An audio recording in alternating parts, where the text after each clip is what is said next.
Hey guys, it's Kelly. I am back with the first layout that I have made out of the kit that Mari and I created for our past challenge. And for this layout, we decided to use circles and stitching.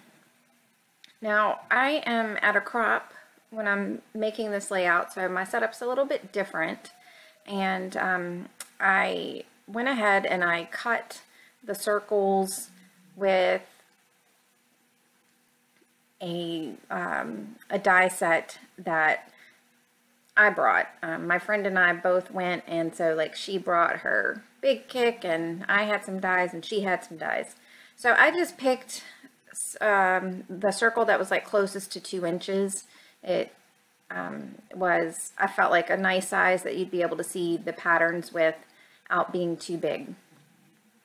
So I decided to make kind of a ruffle with this, and this is not my idea. I have seen, I'm sure Paige Evans has done something similar to this.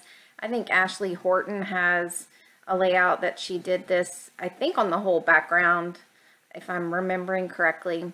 So this is not my idea, but I loved it so much and I thought that it would be perfect to use for the 6x6 pad, paper pad that I put in the kit.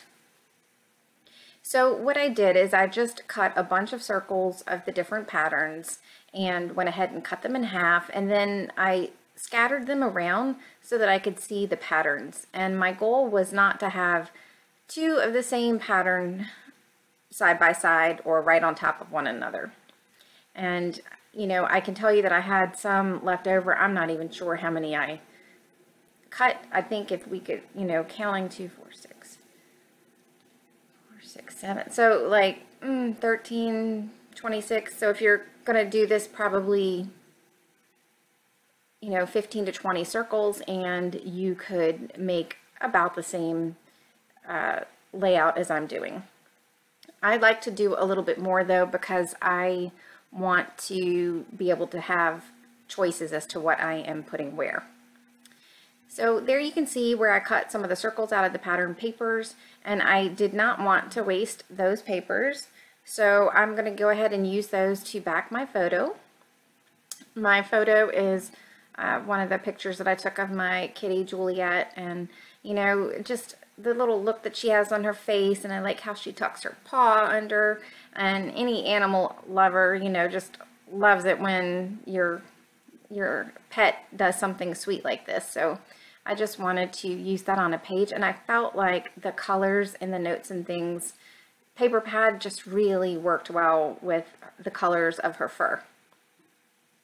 So as I was packing for my crop, I stumbled across the frames that I had from Notes and Things, and I went ahead and I threw those into the kit just because I knew that I had some papers in the 6x6 pad, and why not put the frames in? And I'm so glad that I did, because I ended up using one on this page.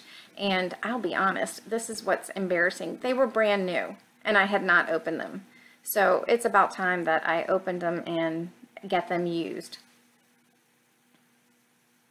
So I wanted to have that really pretty peach paper as a mat that goes all the way around the photo. So I decided to pull the 12 by 12 sheet that I had and just go ahead and use that as a mat.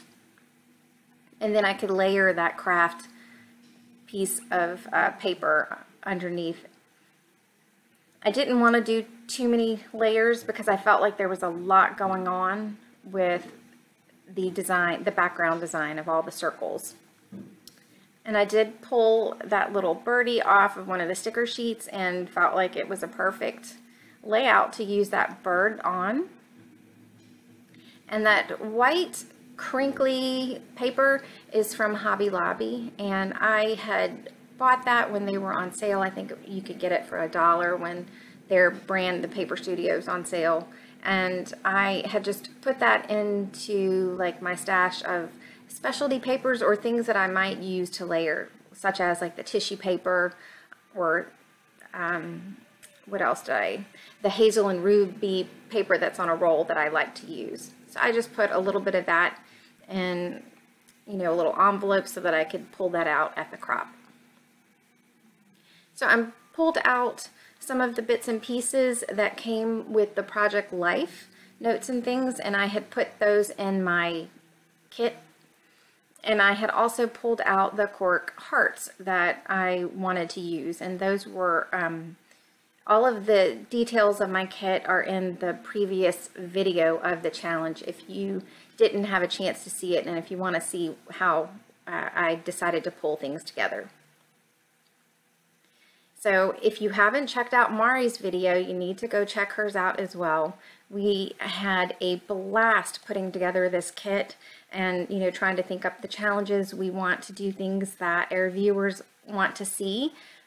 We probably won't do anything crazy with the challenges for the kit that we pulled together just because we really want to use the kit, and if it makes it too difficult, you know, it won't be as fun for us, and we wanted to make it to where it's fun for us and using Airstash as well. But so if you have any ideas, please leave them in the comment. We love to see them and, you know, are open to any of your suggestions. So what I did is I walked away and, you know, it's at a crop with a bunch of people. There's probably talk involved. And I took some of the cork hearts and I cut them in smaller sizes because I felt like the size that I was dealing with was just a little bit too big. And that Craft and White striped, diagonal striped paper was one of the branding strips off the 6x6 pad, and I just went ahead and cut that in half so that I could use that on both sides of the title and the photo cluster.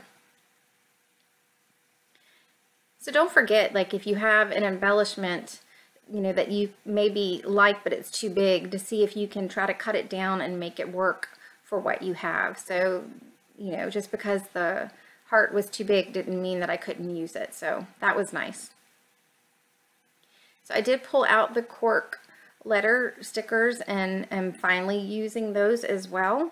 For whatever reason, cork is just a little bit more difficult for me to actually get used.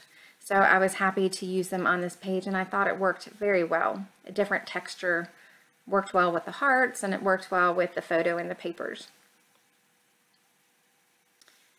So I'm just stapling down the heart on the left, and I'll come back in a minute and staple down the hearts on the right. I like adding staples when I want another texture as well. Now don't worry, I don't leave that A. It is not Sweat Kitty. I had gotten there and the little letters that I had, I only had one E. So I was using the A to save the spot until I could get home and replace it with another E. So I decided that the top needed a little bit of action, and I just put a couple of circles up there, and then when I get home with the layout, I stitch through all of the circles with gold thread. So I have some close-ups at the end. I hope you guys have enjoyed these challenges, and please remember to go check out Mari's. Thanks so much, and we'll see you soon. Bye.